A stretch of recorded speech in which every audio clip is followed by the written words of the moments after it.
Bolo Samba à tous, débat autour du livre de création au Gabon. Pour quelle politique du livre dans notre pays? Les Gabonais ne lisent pas, c'est un constat amer, et pourtant la littérature gabonaise se maturise sur l'espace public et commercial. Plusieurs éditeurs sont enregistrés, plus de 100 auteurs et plus de 500 ouvrages édités. Quels sont les problèmes, en l'occurrence afférents à la problématique de l'édition et du commerce intellectuel du livre, tant dans le cadre académique que du point de vue du loisir? Les nouveaux médias, dont les réseaux sociaux et ceux dits traditionnels, c'est-à-dire la presse écrite, la radio et la télévision, sont-ils à l'origine de ce triste constat? Pour en parler, je m'avais donc vous présenter le panel d'aujourd'hui. Bolo Samba, et merci d'être venu à cette émission. Bolo Samba. Je vais commencer donc la présentation par Pierre Ndembi Manfumbi. Vous êtes maître de recherche à l'IRCH, c'est au Sénarest, oui. Enseignant des sémiotiques du texte littéraire à l'université Omar Bongo. Vous êtes vous-même écrivain et directeur des éditions ODEM. ODEM, c'est Édition Odette Maganga. Oui, évidemment, c'est bien vu. Voilà. Merci. Et puis, nous avons le plaisir de recevoir Éric Joël Bekale. Vous êtes président de l'Union des écrivains gabonais. Exactement, écrivain et président de cette grande institution de la littérature gabonaise. Vous avez une riche production, il faut le dire, tant sur le plan poétique que sur le plan littéraire et même du texte. Ben, on fait ce qu'on peut pour faire avancer le schmilblick, comme le disait Coluche.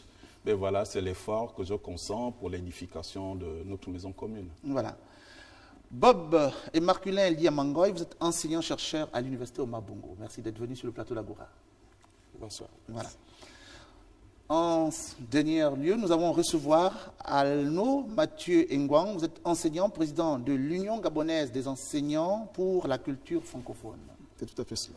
Voilà, vous êtes donc naturellement les bienvenus sur ce plateau. J'ai planté le décor. Pourquoi les Gabonais ne lisent pas? Quels sont les problèmes afférents à l'expansion de la littérature gabonaise? Peut-être voir un peu avec vous, qui êtes le président de l'Union gabonaise des enseignants pour la culture francophone. Monsieur Ngwa. Alors, encore merci. Pourquoi les Gabonais ne lisent-ils pas? La réponse peut être dramatiquement simple, parce que le livre n'est pas visible. Il n'y a pas de véritable institution portée uniquement sur le livre. Combien de bibliothèques avons-nous? Combien de librairies? Combien oui, juste là, bibliothèques, librairies, ce sont ces éléments-là qui sont les principaux vecteurs du livre. Combien d'émissions culturelles par année, par exemple, par mois, par semaine? Combien de promotions d'ouvrages? Donc, cette absence de visibilité se ressent naturellement chez le supposé lecteur. Ça peut être, c'est là la première raison, l'absence de visibilité du livre. La seconde raison, mais qui va peut-être légèrement revoir cette première, c'est comment, parce que c'est ce que tout le monde dit. Il est un fait, les Gabonais ne lisent pas. J'aimerais savoir comment nous arrivons à ce fait-là. Quelles sont les statistiques? Quelles sont les études qui ont été menées? L'impression que j'ai, moi, c'est qu'il y a un rapport très étroit, mais peut-être pas toujours linéaire, entre la vente, l'achat du livre et la lecture du livre. Il est possible que l'on achète un livre qui a été lu par 20 personnes. Et lorsque l'éditeur se rapproche de la librairie, ou je ne sais pas trop où est-ce qu'on va vendre le livre, il va se rendre compte qu'un livre a été vendu et il supposera alors qu'une personne a lu, ce qui n'est pas toujours vérifié. Un livre peut être acheté et lu par 20 personnes. Nous en faisons les expériences tous les jours dans nos salles de classe. D'accord. Mais pour moi, la première raison, c'est vraiment celle que j'ai citée initialement. Il n'y a pas de visibilité. D'accord, il n'y a pas de visibilité. Je me retourne du côté du président de l'Union des écrivains gabonais. Il n'y a pas de véritable canal de visibilité du livre. Que fait l'Union des écrivains gabonais? Déjà, je reprends à mon compte les remarques d'Alno. Mais ce que je crois aussi, l'Union des écrivains gabonais est une association, certes mise sous la tutelle du ministère de la Culture, mais c'est d'abord une association qui réunit des écrivains gabonais afin de faire la promotion de leurs écrits. Mais en vérité, au niveau gouvernemental, il devrait y avoir des politiques culturelles. Et parmi ces politiques culturelles, celle du livre de la lecture et de l'écrit, de la vulgarisation et de la promotion. Et ça relève des attributions gouvernementales et donc du ministère de la Culture. Voilà. Ce ne serait pas être offensant que de dire que malheureusement sur ce plan, le ministère de la Culture semble manquer à ses devoirs. Voyez-vous?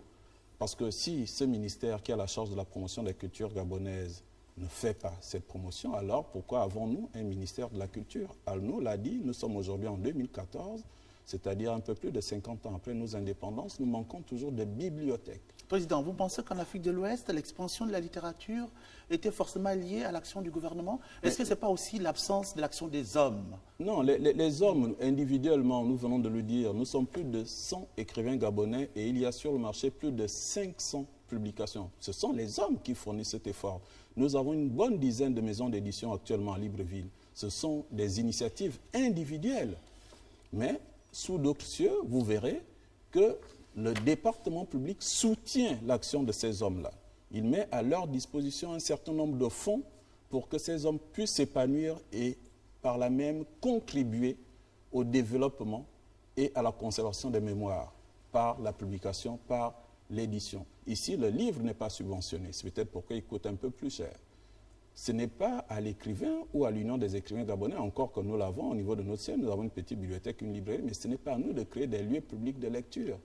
Ça, c'est l'une des prérogatives de l'État, dans son souci de former des Gabonais, de mettre à la disposition des Gabonais du plus large public, parce qu'il n'y a pas que les Gabonais au Gabon, un environnement de culture pour qu'ils puissent se cultiver. D'accord. Voilà. Alors, monsieur le directeur des éditions ODEM, je vous interroge en votre double qualité d'enseignant-chercheur, mais d'éditeur. Qu'est-ce qui préside un peu à cette situation, je veux dire, un peu de triste tableau dans notre pays? Pratiquement vacances de lecture du livre de création, autant que les autres livres, parce que sur le plan académique aussi, on voit que les élèves sont presque obligés de lire lorsqu'on leur demande de lire, mais du point de vue de loisir, il n'y a pas une culture de lecture. Et puis, est-ce que, avec vous, en tant que chercheur, on peut voir un peu la traçabilité de l'évolution de la littérature gabonaise? Aujourd'hui, on parle de plus de 500 ouvrages publiés, on parle de plus de 100 auteurs. Est-ce qu'il en a toujours été de même depuis les années 60 avec les premiers livres? Je vous remercie. Alors, moi, le premier élément que je vais souligner, peut-être rappeler ici, c'est surtout d'abord un problème de culture. Moi, je mets en avant le problème de culture, de lecture et le problème de priorité. Alors, vous allez voir que, avant de revenir à le dernier aspect de votre question, alors, moi, je pense que le Gabonais est d'abord confronté à lui-même et à ses priorités. C'est-à-dire qu'entre le choix d'un livre, d'acheter un livre et peut-être un sac de riz, la priorité, le choix est vite fait. D'abord, pourquoi? Parce si ce n'est pas la paire de chaussures, voilà, si pas, ou le tissage. Pourquoi d'abord? Parce qu'on est d'abord dans le quotidien. Le quotidien, pour nous, c'est manger, boire, dormir. Alors que peut-être certains, dans des pays occidentaux, la priorité maintenant au coefficient en fait, intellectuel, ce qui peut faire en sorte que demain ou après-demain, il y a un apport considérable et pour lui-même, et pour les enfants, et peut-être pour le pays. Donc, mais alors, nous journalistes, nous avons toujours, nous avons coutume d'entendre cet argument. On dit la pauvreté au quotidien serait un frein à la lecture. Alors, mais en Afrique de l'Ouest, oui, et dans d'autres cadres.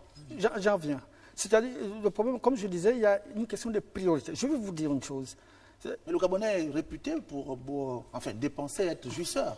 Est-ce que la priorité pour le Gabonais, c'est c'est ce que j'ai dit. C'est ce que j'ai dit. C'est un problème de priorité. C'est-à-dire que c'est plus difficile de voir quelqu'un de tout bord d'aller à ces cadeaux géants en bolo et se diriger directement au rayon livre. Ce serait difficile. Vous allez toujours vous constater que le rayon livre, il y a moins de spectateurs, c'est vide. Alors que le rayon livre est quand même plus garni.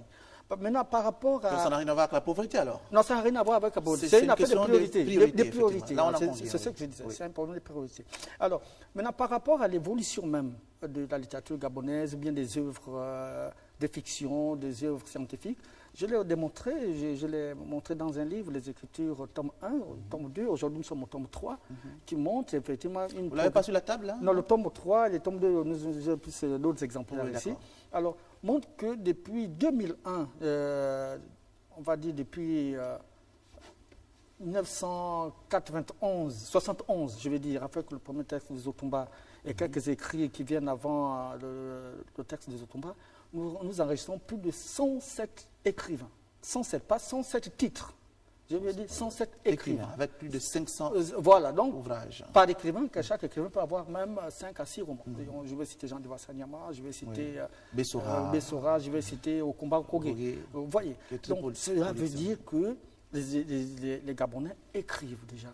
Ça veut dire, au niveau universitaire, au niveau des ouvrages critiques, ça a pris un peu de retard depuis l'apparition des premiers œuvres. Mais depuis 2000, on enregistre de plus en plus des essais qui viennent évidemment couvrir ce manque observé au niveau de la littérature. Parce qu'on parle de littérature quand il y a à la fois fiction et à la fois œuvre critique.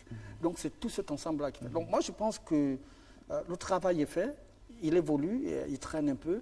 Et il y a d'autres moyens, peut-être nous en reviendrons, pour encourager les gens à lire et pour inciter à ce que les gens s'intéressent de plus en plus à l'œuvre de fiction. On verra ça dans les propositions. Monsieur Bob Marculin Liemangoy, vous êtes enseignant-chercheur à l'université.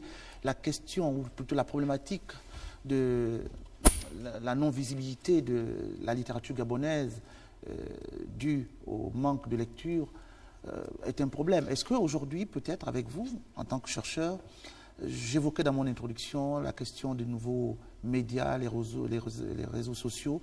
Serait-il un facteur bloquant à la lecture pour les jeunes aujourd'hui? Bien, merci.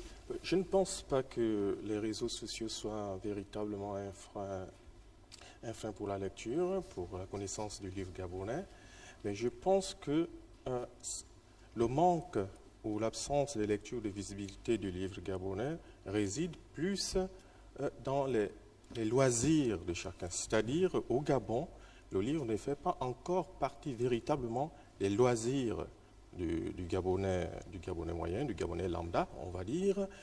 La plupart du temps, ce qu'il faut essayer de faire pour amener les Gabonais à la lecture, il faut faire naître aux Gabonais le goût de la lecture.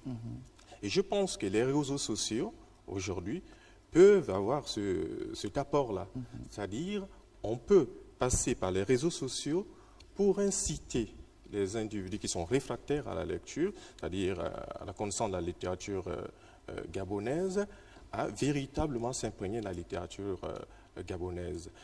À mon avis, je pense que le véritable problème, c'est ce que disait Peter Ndembi, c'est qu'il n'y a pas, le Gabonais n'a pas une culture du livre. C'est-à-dire, bon, je ne vais pas revenir sur le prix honoré du livre, on va en venir tout à l'heure, même si le livre est cher, mais il y a quand même des bibliothèques, il y a l'Institut français qui est là, et les seuls qui fréquentent l'Institut français, on va voir, ce sont les étudiants, ce sont les enseignants, ce sont un peu les chercheurs, ce sont les élèves, et d'autres aussi qui aiment, qui ont le goût de la lecture, peuvent aussi se rapprocher du Centre culturel français, enfin l'ancien Centre culturel français, l'Institut français. Qui ne devait pas être le seul lieu. Ben voilà, qui ne devait pas être normalement le seul lieu.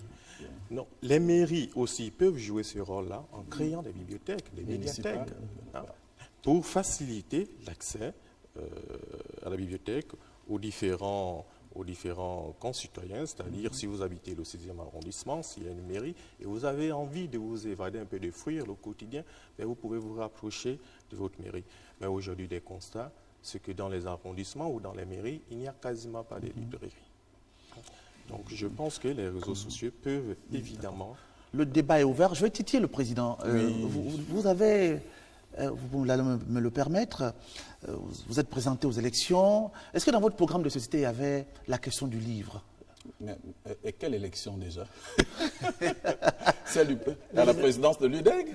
Non, législative, je pense. Ah oui, mais naturellement, et je pense que c'est l'une des raisons... Si vous avez été donné d'aller à l'Assemblée nationale, qu'auriez-vous proposé comme projet de loi pour la question du livre? Mais certainement, et cela est sûr, j'aurais fait des propositions de loi, enfin, des propositions de loi concernant donc l'Assemblée nationale et dans le domaine culturel d'abord. C'est pour dire qu'il y a une absence, on a vu souvent lors des campagnes, il y a une véritable absence chez tous les candidats de tout horizon qui abordent cet aspect. Du livre. Voilà, cela est révélateur certainement de l'état de conscience par rapport à cette question au niveau de notre gouvernance.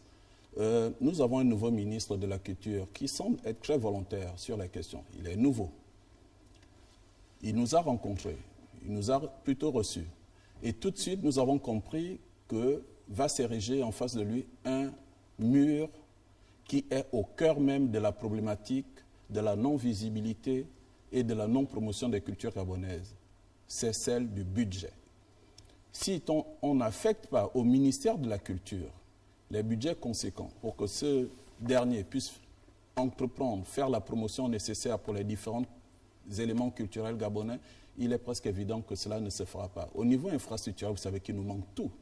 On a parlé de l'Institut français, mais l'Institut français est d'abord là pour faire la promotion de la culture française, pas celle du Gabon. Où sont nos bibliothèques? Où sont nos musées? Où sont nos salles de spectacle? Mais heureusement qu'il est là, cet institut, parce que heureusement, lorsque les Gabonais vont et nous remercions la France pour cela, mais c'est dommage que de remercier la France. Nous-mêmes, nous devrons être porteurs des lieux de conservation de notre propre mémoire. Est-ce que ça fait commerce, ces lieux de rencontres culturelles? Ça fait vraiment commerce à tout point de vue, sur le plan intellectuel, sur le plan financier. Et les industries culturelles sont parmi les plus rentables du monde. Est-ce que les Gabonais vont même ne serait-ce qu'au théâtre ou bien dans les lieux? Absolument, mais allez-y regarder les statistiques à l'Institut français, tous les concerts organisés là-bas, comment est-ce qu'on appelle les représentations théâtrales, c'est salle comme constamment, mais seulement c'est une petite salle, je pense, entre 250 et 300 places. Vous avez je voulais rebondir un peu sur ce que disait Eric tout à l'heure, sur la volonté du ministre, mais confronté à un problème de budget. Moi, je vous dis, c'est une question vraiment mentale au niveau du Gabon. Je vous assure que pour réaliser un projet, les Gabonais vont vous dire on va réaliser ce projet avec quel type de moyens. C'est incroyable. Je vais vous dire, par exemple, quand j'ai lancé les écritures tome 1, il y a 4-5 ans, les collègues me disaient, mais on va lancer, on va le financer comment? Moi, j'ai dit aux collègues, mais écrivons d'abord, et puis on parle de financement après. Vous voyez qu'ici, il y a toujours de l'argent qui est mis en amont, et tout ce qui suit vient derrière. Mais quelqu'un peut vous dire, un mécène peut venir vous dire, moi, voici 2 millions, 3 millions, publiez-moi le livre là pour demain. Quelle serait la capacité intellectuelle et puis scientifique de réagir pour publier cet ouvrage demain? Donc moi, je pense quand même qu'il faut qu'on change aussi maintenant un peu notre modèle de vie par rapport à notre relation que nous avons face au livre. Ça veut dire qu'il faut d'abord que dans la tête, qu'on se dise que les enfants ont besoin de la culture. Les parents doivent être, on va dire, éduqués. Moi, je vous dis, prenez un exemple, avant de parler même du ministre et son budget. Prenez dans toutes les familles gabonaises, combien ont des livres, un petit espace dans leur salon où vous voyez 2, 3, 4 livres. Il n'y en a pas. Il n'y en a pas. Mais tous les Gabonais, je vous dis, chez les autres, c'est une marque en fait. Une marque de progression, une marque de développement, une marque de ce qui donne cette capacité à venir à lire, à s'approprier on va dire des informations à travers en fait, des lectures que nous pouvons mener dans tel ou tel ouvrage. Ce n'est pas une forme de marque d'expression du sous-développement, là encore à l'africaine. Hein. Certainement. Mais le sous-développement, quand on est à la Calix-BLA, oui, j'entends. Quand il manque de culture, quand il manque, c'est essentiel le livre. Les gens ne comprennent pas. Toute la vie est inscrite en fait, dans le livre. Mais les gens ont l'air de croire toujours que voyez, regardez cet ouvrage-là qui vient de paraître aux éditions d'Em sur Pierre Kabenzeng. Mais c'est un hommage, pas seulement rendu à l'auteur qu'il a été, mais c'est d'abord toute la culture qu'il a défendue qui est transcrite ici. Donc, si quelqu'un ne s'approprie pas ce livre, il traîne déjà en bolo, hein, à Maison de la Presse. Mais vous allez voir combien de gens dévient ce livre-là. Maintenant, le prix, c'est combien? Alors que c'est un ouvrage essentiel. Oui, je pense qu'avant d'arriver au prix, je reviens un peu sur un des aspects que j'ai abordé dans mon intervention. Est-ce que le public sait que ce livre existe? Voilà. Il ne sait pas que ce livre existe. Comment il ne va pas le rencontrer? Parce que le monsieur qui va à l'hypermarché n'y va pas, je suppose, pour acheter un livre. Il va faire ses courses. Et il se retrouve, il trouve un livre d'intérêt sur le coup, mais il n'est pas venu avec cette idée-là. Moi, je pense qu'il faut diriger le lecteur. Excuse-moi, mais l'espace public qu'on a en matière de diffusion ici, c'est Soga Presse, déjà, qui a le monopole du marché. D'abord, commençons déjà par là. Soga Presse, c'est ce cadeau géant, c'est Mbolo. Et après, vous avez Maison de la Presse. Mais pour ce qui concerne, par exemple, le cas des éditions Odem, tous les livres publiés sont diffusés par Soga Press. Ça veut dire que vous allez les trouver à Sikado Géant et en Bolo, on va dire aussi à la Maison de la Presse.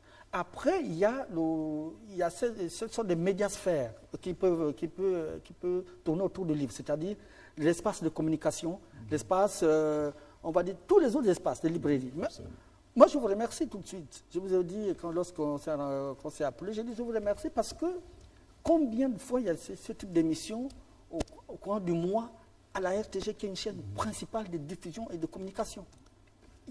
Vous-même, vous êtes directeur ici, vous pouvez faire le décompte. Il n'y en a pas. Maintenant, comment moi je peux venir sur votre plateau, dire que je vais présenter mon livre, Jean Divassaire Nyama présente 10 minutes le lundi, c'est déjà bien. Vous voyez, donc cet espace-là, la présence et la diffusion du livre passe d'abord par les médias, passe par les réseaux de distribution. Donc si les médias ne donnent pas d'espace, de moyens, bien d'espace, pas de moyens, on ne peut pas vous demander l'argent ici à la RTG. Donc c'est d'abord, Gabon Télévision, c'est d'abord comment vous donnez l'occasion de parler d'un livre qui vient de paraître. Voilà. Est-ce qu'il ne faut pas d'abord, déjà, peut-être Bob, avec vous, avoir la volonté de communiquer? Parce que, effectivement, la volonté et puis une véritable stratégie de communication autour du produit livre. D'accord. Bon, c'est vrai qu'au niveau de la diffusion du livre, il y a peut-être des efforts à faire. Parce que c'est vrai que les maisons d'édition que nous avons ici, les principales, l'ODEM et puis les éditions de SAM, s'ils éditent un livre, ils vont faire aussi un effort de diffusion. Mais cet effort de diffusion ne s'arrête que parfois au niveau même de la rentrée littéraire, par exemple la rentrée des auditions ODEM. Mais au-delà, il faudrait quand même qu'il y ait un relais.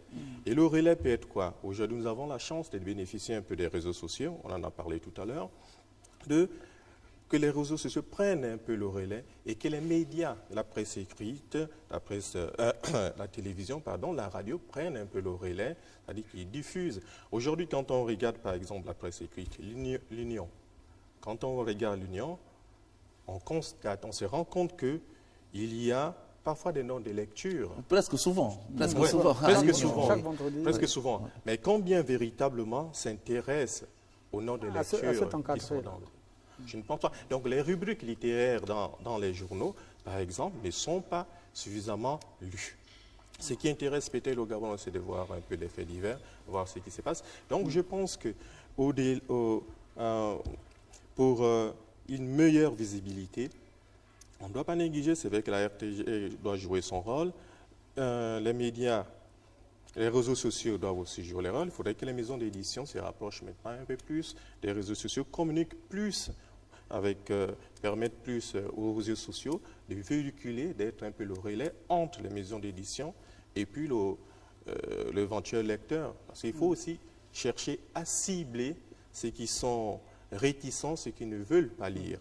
Parce que n'oubliez pas que le livre, la lecture aussi, c'est le gouffre, vraiment, c'est la nourriture de l'esprit. C'est un loisir.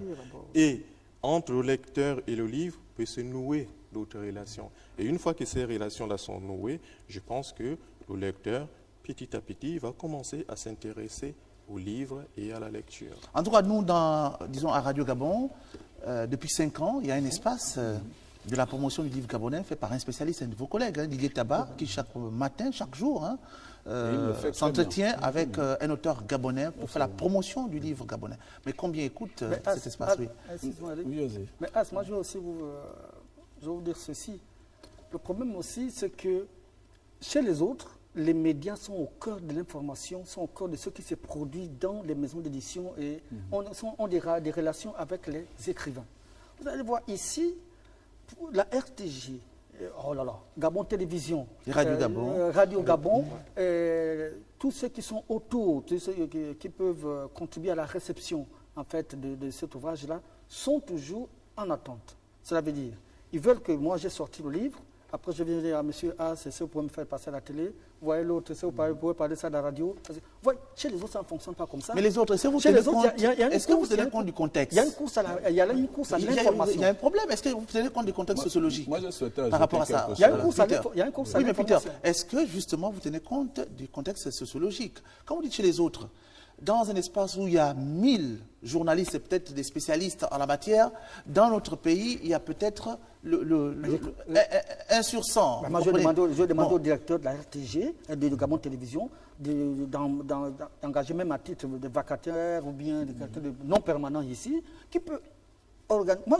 Vraiment, je tire mon chapeau d'organiser soit une émission littéraire, peut-être un spécialiste, comme moi je suis d'accord avec vous. Il faut un spécialiste littéraire, un spécialiste en économie, un spécialiste politique, dans des maisons à la décharge du directeur général de Gabon Télévision, je crois qu'il y a une mission de littérature maintenant. Qui vient avec Eric Chamberlain. Avec Chamberlain. Voilà, moi, je voulais ajouter à tout ce qui a été dit, c'est le manque de curiosité intellectuelle. Il faudrait quand même qu'il y ait une sorte de répartition des tâches. L'écrivain écrit, l'éditeur édite, et évidemment, tous les autres relais qui doivent amener à la visibilité du livre doivent pouvoir se mettre en œuvre. Or, ce que nous constatons, c'est que c'est l'écrivain pratiquement qui est au four et au moulin. Et cela n'est pas normal. Il se fait que dans notre pays, l'écrivain est aussi l'éditeur. Peter Ndembi, qui est ici, est d'abord écrivain. Il est aujourd'hui éditeur. Et cela est une bonne chose qu'il soit aussi enseignant.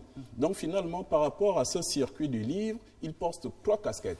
Et du coup, il va pouvoir s'exercer dans les tâches qui reviennent à ces 3 casquettes. Il en est de même pour Alnongouan, pour Sylvine Sam, pour Chantal Magali, au niveau de Reponda Walker, Guy Rossatanga. Mais le problème est là. Où sont les autres relais?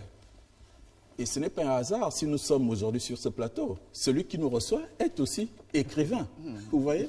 Nous avons parlé de Didier, il est lui aussi. Mais en vérité, nous devons avoir des personnes qui, a priori, ne sont pas dans, disons, cette industrie du livre, encore que nous avons les critiques littéraires qui doivent absolument écrire des articles sur les livres parus, mais au préalable, il aurait fallu qu'ils aient, eux, une sorte de curiosité intellectuelle qui les amènerait vers les éditeurs ou vers les libraires. Ce n'est pas à l'écrivain de venir exhiber son livre pour qu'on sache qu'il existe. Moi, je fréquente les librairies sans avoir d'idée au préalable de livres que je vais acheter. Je me dis, je vais en librairie, je vais voir les nouveautés et j'achète ce que je trouve. Il manque ce type d'individu. C'est vrai que dans l'Union, il y a un effort qui est fait. Gabon Télévision, à travers la télévision, fait un effort, la radio aussi. Mais tout cela, pris dans un mouvement synergétique, je pense, à terme, va porter des fruits. Moi, je pense qu'il y a quelque chose qui est déjà en train de se faire. Nous restons toujours pessimistes parce que nous souhaitons faire bouger les lignes et notamment faire bouger le ministère de la Culture. Le ministère de la Culture, mais je voudrais qu'on jette notre lorgnette sur la personne morale de l'IPEN via le gouvernement. Absolument. Parce que c'est quand même cet espace d'études. Des caractéristiques d'un livre. C'est le ministère de l'Éducation nationale. Oui, c'est le gouvernement qui autorise l'accès des livres pour l'étude dans les établissements. Or, pendant longtemps, nos élèves, nous-mêmes, on a étudié les ouvrages en provenance de l'Afrique de l'Ouest, et même avec Sonia Laboutansi, donc du pays voisin. Alors, mais aujourd'hui, est-ce qu'il n'y a pas une sorte de lourdeur à ce niveau? Peut-être avec vous, M. Mwang. Oui, c'est vrai qu'il aurait été également souhaitable qu'un représentant de l'IPN soit présent. Mais on peut en parler en tant qu'union des enseignants du Gabon.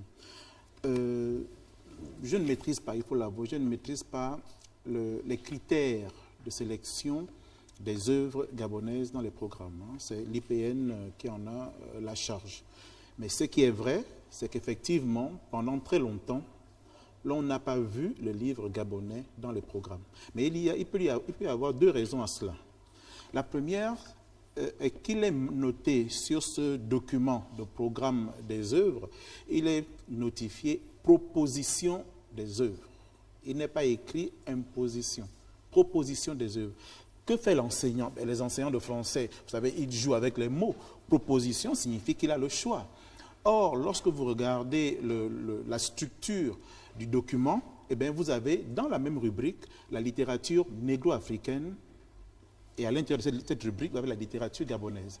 Ce qui veut dire, je prends un cas comme parmi tant d'autres, vous avez une classe de 4e. En 4e, vous avez Hubert Fredine, dont les Matiti. Donc, c'est une œuvre au programme en 4e. À côté, vous avez le mandat de Saint-Ben Ousmane, vous avez Trois prétendants et un mari de Guillaume Oyonombia, et on dit à l'enseignant qu'il a le choix des œuvres. Si l'enseignant préfère Trois prétendants et un mari, eh bien, en 4e, les élèves étudieront, par exemple, pour le théâtre, Trois prétendants et un mari.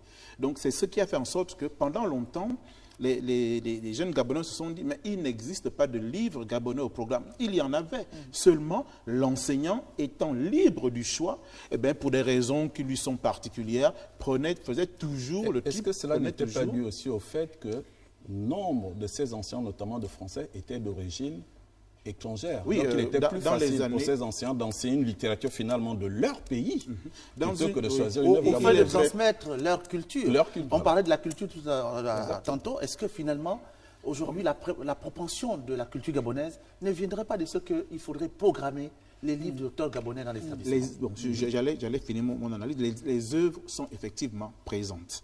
C'est vrai qu'elles sont présente en quantité minime. Le dernier programme qui est sorti présente moins de 50 livres au programme, tout niveau confondu, de la 6e en terminale. Moins de 50 livres. C'est déjà mieux que la trentaine qu'il y avait il y a une dizaine d'années, que la dizaine qu'il y avait il y a une vingtaine d'années. Mais c'est toujours insuffisant et le problème reste toujours le même. L'enseignant est bien trop libre. Alors nous parlons du choix du livre. Et on se rend bien compte que ça n'évolue pas beaucoup au niveau de certains classiques de la littérature africaine qui existent depuis une cinquantaine d'années. Vous avez des livres de 1954 au programme. Et encore. Alors, l'enseignant, parfois, malheureusement, il est paresseux. Il a travaillé sur un livre une année, il a fait un travail qu'il estime lourd sur ce livre-là. L'année d'après, il n'a pas envie de recommencer, il reprend le même livre. Si bien que d'une année à une autre, on a l'impression que la littérature, que les œuvres au programme tournent autour d'une dizaine, une quinzaine de livres. Alors qu'il y a bien une quarantaine de livres. À ce propos, vraiment pour corroborer ce que dit Arnaud, le manque de culture livresque, le manque de la passion, le rapport qu'on a au livre, émane aussi de tout ce processus-là, de tout ce canal-là, de tout ce réseau. Vous allez voir que l'IPN est dans une apathie terrible qui participe en fait de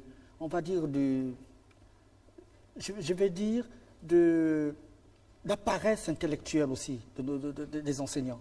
Je veux dire quoi?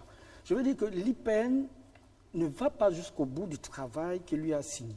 C'est-à-dire que l'IPN est dans... Moi, j'ai la chance d'être éditeur et de travailler, de me rapprocher tous les jours de l'IPN. Est-ce qu'ils achètent systématiquement les livres? Mais je vais en venir. Je vais vous dire. Je travaille, j'ai la chance vraiment de connaître même comment fonctionne l'IPN. Il y a des enseignants retraités ou des conseillers pédagogiques, d'autres que le ministère affecte à l'IPN. Leur rôle là-bas, c'est quoi? C'est de prendre des livres, qui soient en anglais, en français, en espagnol, de lire et de retenir des ouvrages qui peuvent être intéressants pour l'enseignement au lycée ou dans les collèges. Mais les gens y sont. La première chose, vous allez partir, vous allez trouver les bureaux vides. Première chose. Et deuxième chose, nous en tant qu'éditeurs, quand les livres paraissent, on dépose les livres à l'IPN. Systématiquement. Trois exemplaires. Ça fait 2 ans qu'on a déposé un livre. Donc ils n'ont pas de budget pour les acheter. Ils n'ont pas, je ne sais pas. Donc si on ne les dépose pas, ils n'auront jamais ces livres. Première chose, on a déposé ce livre-là, ma compagne l'école, Lurich Mboli. Ce petit-là, il est étudiant, il a eu le prix PDG, le meilleur jeune. Vous savez ce que ça représente, un prix chez les autres? C'est un encouragement, c'est une incitation à l'étude. Mais le livre est dans l'ombre. Je ne sais même pas si ils n'ont pas mis ça à la poubelle, à l'IPN. C'est un livre que certains étudiants, certains enseignants ont pris, ont étudié en aparté. Donc, comme ils ont un petit choix de textes, d'études de textes, ils ont pris un livre qui a été apprécié. En tout, apprécié ici à Libreville, on vient de le demander à Port-Gentil. Donc, comment ils peuvent pas beaucoup l'étudier de façon générale parce que ce n'est pas un livre qui est dans la liste officielle de l'IPN. Or, le livre a été envoyé il y a 2 ans. Le livre devait être remis au département de français qui devait faire un rapport. Il y a le travail, c'est une écriture de jeunesse. Il y a le rapport de l'enfant les premiers jours du collège. C'est important, c'est un livre de 4e, de seconde, de tous les niveaux. Donc, ça traite d'un bon terme. Donc, l'IPN, la partie a fait en sorte que l'enseignant qui est au lycée ne puisse pas faire d'efforts aussi à prendre même ce livre de texte et d'étudier en réseau parce qu'il va dire le livre n'est pas dans le programme et puis on risque d'avoir, il y a une épée Damoclès qui traîne toujours sur nous, on ne peut pas faire n'importe quoi et n'importe comment. Mais il faut noter quand même que le ministre Mundunga avait une bonne volonté. Ça, c'est la première chose. La deuxième chose qui participe de la paresse intellectuelle en fait, des collègues vient du fait que on a 2 ou 3 livres qui sont au programme. Le Bourbier, et le livre de Madame Ngou, j'en passe, et tout ce qui est de Sylvie, de Justine Minsa, et de Laurent Wondo, ça c'est classique. Vous allez avoir 5 auteurs, je vous dis bien, 5 auteurs qui sont pas des titres, 5 auteurs qui sont au programme, qui sont dans la liste de l'IPN. 5 auteurs. Vous imaginez plus de 107 aujourd'hui. Donc les 5 auteurs-là, ils datent de plus de 10 ans qu'ils existent sur le marché. Il faut quand même apporter relativiser, parce que la Céline Samossi qui est dans le programme. Depuis 2 ans, depuis 2 ans, on a inséré une quinzaine de livres. Oui. Tout auteur. Vous insérez des nouveaux titres ou bien des nouveaux auteurs? De nouveaux auteurs. Parce que c'est différent entre titre et auteur. Attention. Lorsqu'un auteur, je ne suppose pas, un auteur peut nous produire un livre de très bonne qualité à une année et à une autre année un livre de moins bonne qualité. Ce n'est pas pour autant qu'on dira qu'il suffit qu'on cite l'auteur pour comprendre toutes ces œuvres. L'IPN travaille surtout en termes d'œuvres. Et lorsqu'un écrivain a une ou plusieurs œuvres au programme, on met le nom de l'écrivain et à côté vous avez les œuvres de l'écrivain sur lesquelles on peut travailler. Quand je vois... Oui, bien sûr. Alors, le problème n'est même pas là. Le problème, comment se fait le choix d'une œuvre? Tout à l'heure, j'ai dit que je ne maîtrisais pas les critères. Le choix d'une œuvre. Moi, j'ai dit à l'IPN, je lance un message, je ne connais pas le directeur de l'IPN, je connais, mais il s'appelle, c'est pas comment. Qui lui-même est aujourd'hui auteur. Théophile, il a écrit un livre avec Georges Moussavou. Regardez ce qui se passe. Vous avez un livre comme celui de Laurent Wondo, qui est étudié depuis longtemps. Au bout du silence. Vous avez, moi j'ai écrit un roman, Le Passeport, qui est un roman d'actualité en matière sur le plan thématique. Donc, il y a beaucoup d'étudiants qui vont de plus en plus en France. Donc, c'est un passeport, comme vous l'entendez, passeport, donc un carnet de voyage. Donc, quand vous arrivez, qu'est-ce qu'il faut faire? Mais comment on peut pas prendre, par exemple, un roman comme ça, l'inscrire au programme, parce que ces élèves de terminale peuvent directement instruire, ils corroborent une assouvie nos vies de Fatou Diom, que ce soit tout ce qui s'écrit autour de l'immigration. Voyez, donc, l'IPN devait actualiser les œuvres au programme aussi en fonction des thèmes tels qu'ils s'imposent de plus en plus dans le contexte social. Ça veut dire qu'un livre devait être choisi parfois en fonction de l'importance d'un thème. Mais je pense que l'intérêt, je pense que l'IPN, entre autres, a des critères qui reposent sur l'intérêt culturel. Pas scientifique, sociopolitique, on a on en revient là. Moi, je pense pas. C'est aussi une réalité. Est-ce que le livre ne conduit pas trop, ça n'embête pas? C'est possible. C'est vrai qu'il y a un souci au niveau des programmes. Je pense que les programmes au lycée, il faut quand même les dépoussiérer un peu. Oui. C'est-à-dire qu'il faut les actualiser. Beaucoup. Il n'est pas interdit d'étudier un peu les classiques africains, mais il faut aussi faire la part africaine et européenne, notamment française. Oui. C'est tout à fait bénéfique. C'est bénéfique pour l'élève, pour sa culture. Mais il faut aussi, à côté, privilégier les ouvrages, les romans gabonais. Nous, ce qu'on fait, puisque je suis dans le département de littérature africaine de l'Université Omar Bongo, on a une filière littérature africaine, littérature gabonaise, autant pour moi, et on étudie la littérature gabonaise de la licence 1 jusqu'en master 2. On a 3 parcours, littérature africaine écrite, littérature gabonaise et littérature orale. Et donc, les étudiants peuvent connaître de la licence 1 en master les ouvrages des écrivains gabonais. On étudie, on ne fait pas de fixation sur les classiques, les nouveaux, mais les enseignants essayent de voir d'actualiser leurs connaissances, de ne pas constamment voir les mêmes auteurs. Donc ça permet à l'étudiant, déjà, on a l'habitude aussi de recevoir les élèves du lycée qui viennent vers nous, on veut faire des recherches sur des auteurs gabonais. Bon, heureusement, Dieu merci qu'on a une toute petite bibliothèque à l'université. Toute petite ou grande? Non, petite par la taille, petite par la taille, mais par la quantité très grande. Et c'est un grand département. Oui, il n'avait pas terminé. Pour terminer, donc on a cette bibliothèque-là, on a un petit fonds quand même, donc les étudiants ou les élèves peuvent venir s'asseoir et consulter un peu les ouvrages que ce soit les romans gabonais ou bien des écrits, des ouvrages collectifs sur Honorine Ngou ou sur d'autres auteurs. Avez-vous un budget pour cette bibliothèque ou bien les auteurs doivent, comme pour l'IPN, déposer leur propre livre? Non. Nous, on fait un effort. C'est le petit budget du département qui permet de prendre 2 ou 3 ouvrages par-ci, par-là. C'est pourquoi ce jour, je n'ai qu'un seul livre dans votre bibliothèque. Mais ça viendra, monsieur le ministre, rassurez-vous. Je vais insister sur la question de la lourdeur. La lourdeur et de la paresse intellectuelle. La lourdeur, à quel niveau? Moi, je vais vous dire une chose. Nous, en tant qu'éditeurs, on prend des livres, on envoie des lettres au département, dans les lycées et collèges. On dit, bon, on a envie de passer dans votre établissement pour parler de ce nouvel auteur. Ils vont vous dire quoi? Le chef du département français. Ils vont vous dire que non, ça ne maîtrise pas d'abord de nous. Il faut d'abord qu'on va au censeur. Vous voyez, il faut d'abord qu'il y ait tout un circuit, en fait, qui puisse valider, en fait, l'autorisation, qui puisse donner l'autorisation pour pouvoir venir discourir ou bien donner quelques éléments sur une œuvre dans un lycée. C'est normal peut-être, il y a une procédure. Mais si vous êtes vous-même au sein du département et vous voyez l'intérêt, moi je pense qu'il y a toujours des choses et des parades qu'on trouve pour que les activités soient faites. Ça marche vite si lui-même, Arnaud, qui vient de publier, vous allez voir, il va organiser son livre-là, l'Immaculée, en 2-4-6. Le même matin, s'il va dire, il va faire son livre, on va faire ça. Va. Mais appelez peut-être des personnes qui viendront du dehors pour pouvoir venir organiser une petite manifestation littéraire dans l'établissement. C'est un problème. Le problème de paresse intellectuelle fait en sorte que l'IPN, n'actualisant pas généralement ses livres, ou bien ses ouvrages, ou bien n'adaptant pas les ouvrages dans ces nouvelles listes, fait en sorte que les collègues qui sont au lycée se contentent des livres qui sont au programme. Vous allez prendre par exemple Le Bourbier, un livre... Le livre Astaniema. Non, de Armand Guébi, qui est généralement demandé. Là, il est demandé. Le Bourbier, sur 3 ans, 4 ans, 5 ans, 6 ans. C'est en 10 ans que ça dure. Vous comprenez? Mais le problème avec les collègues, c'est que Le Bourbier, c'est tranquille, c'est un livre classique, on a la fiche qu'on se partage. Moi, je vous le dis parce que j'ai rencontré des gens, des collègues, j'ai dit des choses sans comme lire ça. le bouquin. Votre fiche, là, comment on l'appelle? La fiche de lecture, là, qu'ils établissent. Ils la partagent. La dernière fois, ils parlaient de la fiche de femmes, de Magali Mbazo. Tu peux me passer ta fiche l'année dernière. Plutôt que de chercher à lire le bouquin.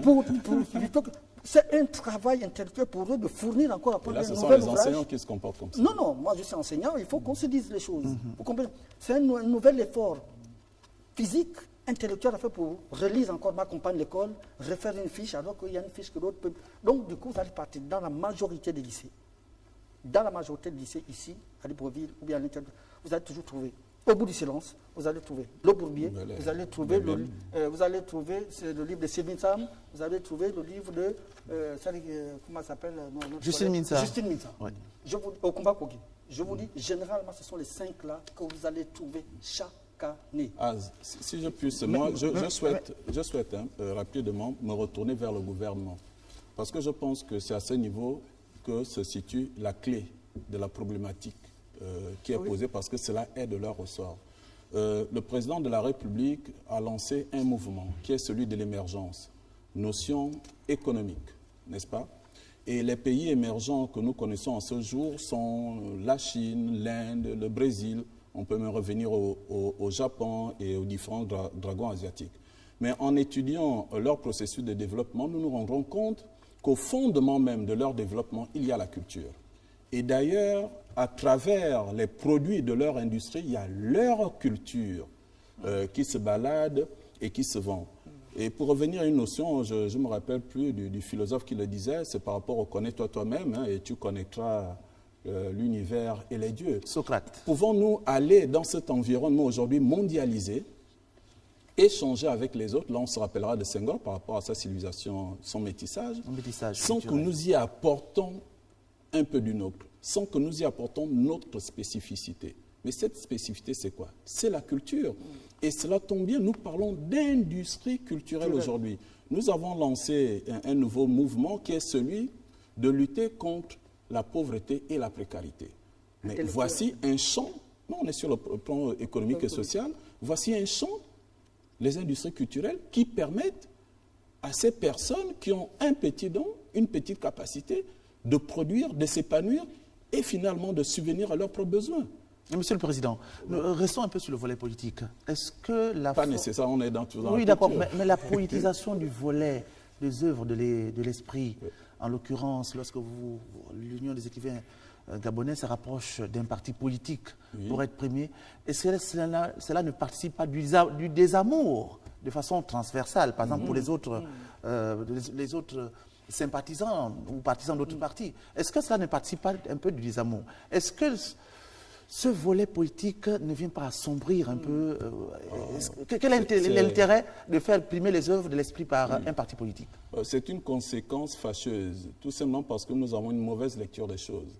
Ce n'est pas une relation politique que l'UDEG entretient avec le PDG. C'est effectivement une relation culturelle et singulièrement littéraire.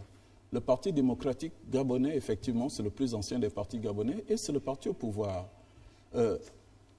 Par rapport à ses 1000 actions, a souhaité soutenir la littérature. Et elle a donc initié de soutenir cette littérature en lui offrant des prix. C'est un discours politique, hein? Parce que c'est à l'occasion des manifestations, politiques du PDG. Mais naturellement, puisqu'il s'agit d'un parti politique. Mais alors, lorsque la banque, la BICIG, depuis déjà plusieurs éditions, plusieurs années, organise des prix littéraires, c'est-à-dire le cas d'une action bancaire, financière, de quoi s'agit-il? Justement, venons-en. Est-ce du mécénat ou du sponsoring? Parce que nous savons que le sponsoring, il y a un retour publicitaire. Le mécénat, c'est gratuit. Mais c'est effectivement gratuit, c'est du mécénat. Au niveau de l'UDEG, nous ne faisons pas la publicité du PDG. Chaque écrivain est totalement libre de mener les activités politiques qu'il veut. Mais en tant que, disons, institution, l'UDEG ne fait pas de politique. Nous faisons la promotion. Est-ce qu'il ne faut pas trouver un autre mécanisme? C'est-à-dire que même si le PDG doit pouvoir primer les écrivains gabonais pour les encourager, est-ce qu'il ne faut pas trouver un autre mécanisme beaucoup plus élégant? Bon, disons que ce mécanisme-là, disons, appelons-le comme ça, il est là. Maintenant, il n'est pas exclu qu'il y ait d'autres mécanismes. Nous souhaitons, par exemple, qu'au niveau gouvernemental, puisque c'est leur charge, que l'État, que le ministère organise des grands prix littéraires, et peut-être des prix aussi dans d'autres domaines, de la peinture, de la sculpture, je ne sais pas, comme l'université Omar Bongo, qui est la grande institution quand même, par excellence, de l'intellect, de la recherche. Puis aussi, je sais que le CNRS organise des prix, etc. Et la Bob. Et la somme de tous ces prix contribuera au même objet qui est celui de la promotion de la littérature. À l'université, il manque, effectivement, on parle de culture. Il y a combien de concours ou des... Bon, j'ai vu, lorsque M. Biogo était là, il était pratiquement le seul à se battre, à faire la promotion de la littérature gabonaise, de l'écrit, des œuvres de l'esprit. Mais que fait l'université aujourd'hui? Bon, je ne suis pas administratif à l'université. Non, ce n'est pas de l'ordre de l'administratif, mais vous les enseignants, quelles sont les activités? La proposition peut venir des enseignants, des départements. Les activités, même parce que à notre époque, il y avait des enseignants avec qui on était, étant qu'étudiants, il y avait des espaces de promotion culturelle. Je me rappelle, moi-même, je faisais du théâtre avec M. Biogo, concurremment, et ça marchait. Mais alors, aujourd'hui, qu'en est-il? Bon, au sein de l'université, je vais parler de mon département. Je sais qu'il y a d'autres départements. Et dans les lycées et collèges, hein? Je vais en parler. C'est que dans d'autres départements aussi, chaque fin d'année, on organise des activités du département.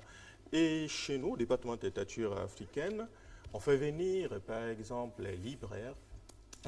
Les libraires, ils se déplacent, viennent vers... L'UDEG n'est venu, on dirait. Pardon? L'UDEG n'a jamais été invité. L'UDEG n'a jamais été invité. Ça, je ne sais pas. Nul n'est prophète ce soir, c'est connu, c'est pas grave. Oubliez-nous, on n'existe pas. Non, l'UDEG n'invite pas les universités. Si Mohamed ne peut pas aller à la montagne, si la montagne ne peut pas aller à Mohamed, Mohamed va à la montagne. Tout le monde.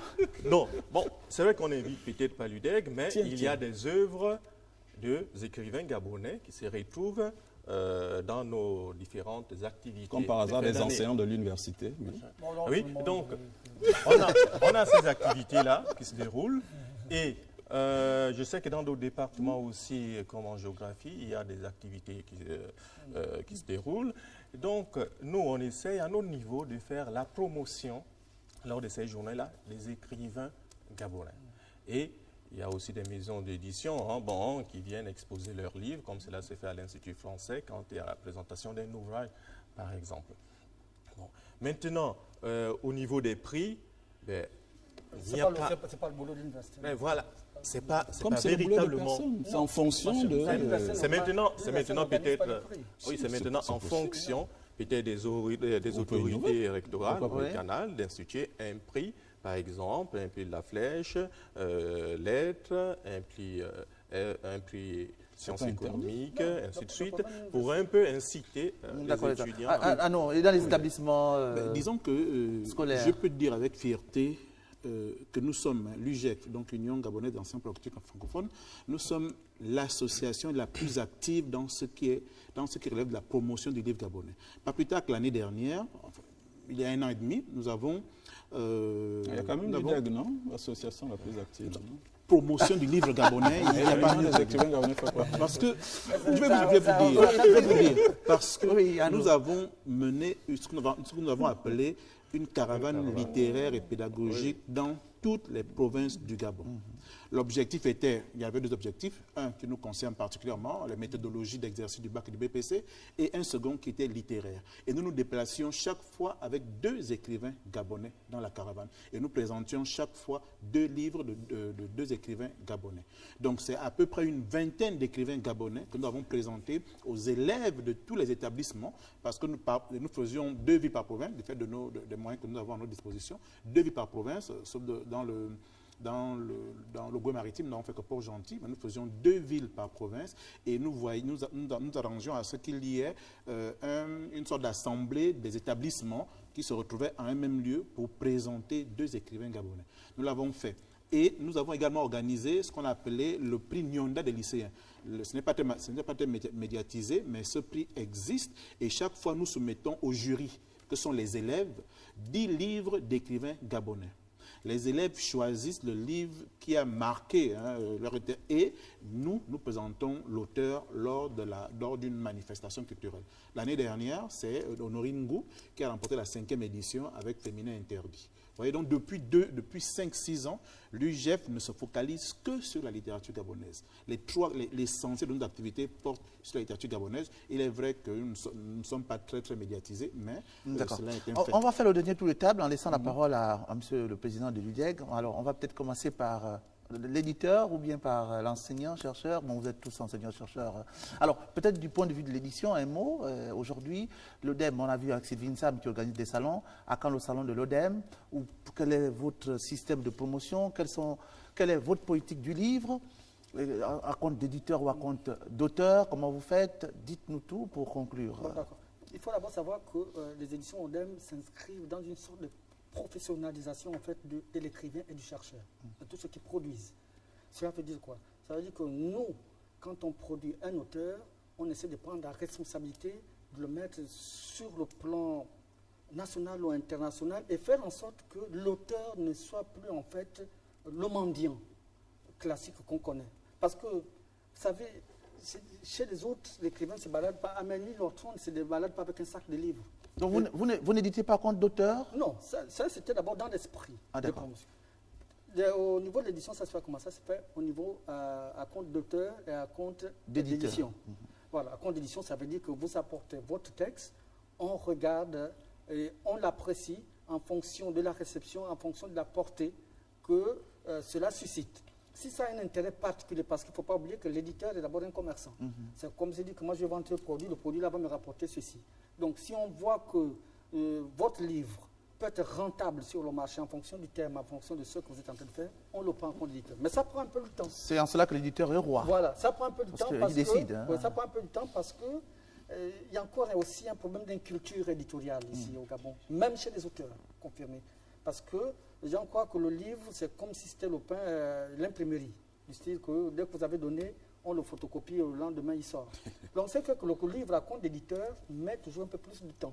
Met un peu plus de temps parce que l'éditeur met toute sa marque, tout ce qu'il veut. Parce que, et tout son argent. Tout son argent, parce qu'il faudrait que quand il sera sur le marché, il soit vraiment rentable. Investissement, ouais. Voilà, et qu'il rentabilise. Donc, et il y a aussi ce qu'on appelle le livre à compte d'auteur. Au compte d'auteur, on peut vous dire, bon, écoutez, c'est classique aujourd'hui, dans toutes les maisons d'édition que vous voyez, en dehors peut-être des PUF, ou bien des grandes maisons qui roulent, le reste, vous payez toujours. Indirectement, vous payez. Donc, un compte d'auteur, c'est quoi? Vous venez, on vous regarde quand même votre produit, on vous dit, on vous donne une facture, dès que vous avez payé, on garde le même processus comme si c'était un compte d'éditeur. C'est-à-dire qu'on le lit, on le suit, on le diffuse. Donc, nous, dès que le livre est sorti, on a un site internet, www.editionodem.com. Le livre est visible partout. et il est commandable partout. C'est-à-dire que nous sommes l'une des rares maisons, je parle l'une des rares maisons en Afrique, pas au Gabon, où vous pouvez commander le livre en PayPal. PayPal, ça veut dire qu'on va sur le site internet, on commande votre livre, automatiquement la commande est reçue. Il n'y en a pas beaucoup. En Afrique, hein, je ne parle pas au Gabon. Au Gabon, ils sont peut-être des seuls. Donc, c'est cela. Donc, nous, quand vous venez, on vous traite votre livre selon que vous soyez à conducteur ou bien à conducteur. Quand il finit, quand il sort, on organise toujours à chaque début d'année ce qu'on a appelé une rentrée littéraire, que nous avons lancée il y a 4 ans. Et c'est bien, le mouvement suit aujourd'hui. Donc, cette année, le 5 novembre, la rentrée littéraire aura encore lieu au CCF. Au début, on présentait rien que les écrivains produits par la maison. Mais aujourd'hui, on a estimé que c'est une fête de livres. Et tous ceux qui ont produit, il y a d'autres qui n'ont pas d'espace, ils peuvent profiter de cet espace-là. Et en fonction de l'intérêt aussi que suscite un auteur, en faire en sorte que tout ce public-là ait l'occasion de découvrir tel auteur. Vous savez, chez les autres, les politiques ne signent pas des autographes. Les écrivains, c'est des gens célèbres. Mais donc, on essaie de faire en sorte que l'écrivain soit une marque, ne soit pas forcément celui qu'on va chaque jour en train de vendre ses livres au bout de la gare routière. D'accord. Arnaud, c'est avec vous, quelques mots, juste. Juste dire que c'est vrai, malheureusement, il n'existe pas de pensée unique. Malheureusement, mais il est de plus en plus, il existe des enseignants qui s'occupent véritablement du livre gabonais, tels que ceux qui militaient, ceux qui vivent dans notre association. Et l'UGF a cette double casquette, ce double objectif de travailler avec des collègues sur les méthodologies d'enseignement, mais aussi de voir comment évolue la culture gabonaise à travers la langue française, de notre appellation culture, enseignant pour la culture francophone. Et je peux vous dire que le livre gabonais, plus ou moins paradoxalement, se porte bien. Les avancées sont timides, mais l'objet est en marche et je ne vois plus comment il pourrait s'arrêter. Ni comment on pourrait l'arrêter. Juste pour conclure. Oui, merci. Je pense qu'au niveau de l'édition, par exemple, il y a des efforts au niveau de la créativité et la présentation du livre. Aujourd'hui, Peter est là, les livres sont bien présentés, les éditions de Sam aussi, mais au-delà de cette présentation, il faudrait que le livre me donne envie de le désirer. Me donne envie de le désirer. Et le désir, ce sera quoi? Le désir, ce sera par l'écriture et par des thèmes qui me parlent à moi, lecteur. Et aussi, le plaisir que l'écrivain a eu à écrire son livre, il faudrait que je le retrouve aussi en tant que lecteur dans le livre. Je pense qu'il y a cet effort-là aussi qui est fait et qui doit être fait. Et je loue un peu le mérite de ces missions d'édition. Et aussi, j'incite l'écrivain aussi à chercher à draguer, entre guillemets, le lecteur. Chercher à draguer le lecteur pour que le livre gabonais soit véritablement lu. Monsieur le Président, il faut quand même dire que... Avec un petit P ou un grand P, ce président-là? Président de l'Union des écrivains gabonais, c'est avec un grand P, tout de même. Amen. Alors, à l'orée de cette nouvelle année, la rentrée littéraire a lieu, l'Union des écrivains gabonais à l'actif de cette année. Oui, mais avant tout, je souhaite te remercier pour cette initiative. Cette émission participe justement de la visibilité de la littérature gabonaise. Merci pour cela et j'espère que nous aurons d'autres occasions pour parler du livre parce que nous n'avons pas fait le tour. Bien entendu. Ce que je voudrais dire, c'est qu'effectivement la littérature gabonaise se porte bien, je dirais même très bien. Nous avons de plus en plus d'auteurs et de plus en plus de publications. À ce niveau, les choses se passent bien. Il y a des efforts qui sont faits ici et là à travers les maisons d'édition, à travers certaines associations, pour faire connaître le livre. Nous n'avons pas suffisamment, nous n'avons même pas du tout parlé, par exemple, des éditions La Doxa à Paris avec Nadia Origo, qui fait un très très bon travail pour faire connaître la littérature gabonaise à l'international. Bolo Samba Nadia. Voilà. Plus proche de nous, à Port-Gentil, nous avons Edna Méret qui, elle aussi, fait un très bon travail. Ce sont des personnes qu'on ne voit pas beaucoup ici à Libreville, mais qui travaillent pour l'épanouissement de cette littérature. Alors, notre vraie problématique, je suis obligé de revenir dessus. Ce n'est pas une attaque, c'est notre ministère de tutelle et il convient de demander à ce ministère de faire son boulot. Je sais qu'il y a des problèmes budgétaires comme tous les autres ministères en ont, mais les artistes de manière générale et les écrivains ne demandent pas beaucoup. Tout simplement un peu d'attention.